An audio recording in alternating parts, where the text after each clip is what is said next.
Good morning. You're watching Saturday Morning Constitution, where we're not here to argue politics, we're here to understand the foundations of freedom. And today we're starting with something that holds everything together, the rule of law. So let's rewind to the year 1215. We're going to meet King John, a king who taxed everyone to continue to fund wars that he kept losing. And it wasn't just taxes. He'd seize land, jail people without trial, and generally just act like the rules didn't apply to him. But not everybody thought that was an okay thing. So enter the barons.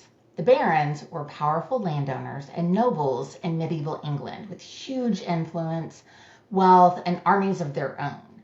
They held land granted by the king in exchange for loyalty and military support. So he gave them land, they gave him support. And so in theory, they served the king, but in practice, the king needed their support to be able to rule effectively. Well, when King John started abusing power, raising taxes, seizing land, punishing without a trial, the barons collectively rebelled. They'd had enough. They confronted the king and said, sign this document, agree that you're not going to do this, or we're going to pull our support.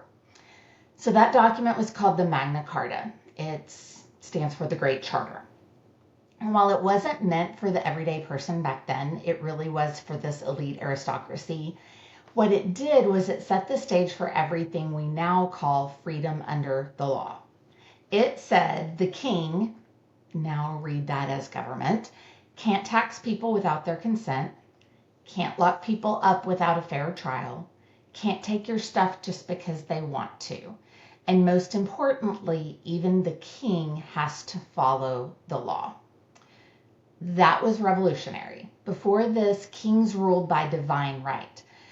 There was the tradition of them following the law sometimes, but there had never been actual written document that said that they had to. And before that, it was just ruling by divine right because God said so. The king could do what they wanted to do. But this document, the Magna Carta, said that power has limits. And this got reiterated throughout history, working its way into common law and tradition.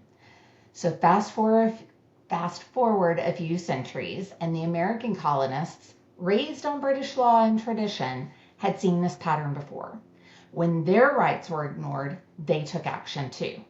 They confronted the king with a list of demands, and then, when he didn't respond to what they thought was appropriate, with the Declaration of Independence. And eventually, they wrote something new, a constitution. The Constitution codified this tradition and put everyone under the law. Presidents, judges, police, voters, you, me, everybody. That's the rule of law. It's not just rules, but rules that even the rulers must follow. Because if power has no limits, then rights have no protection.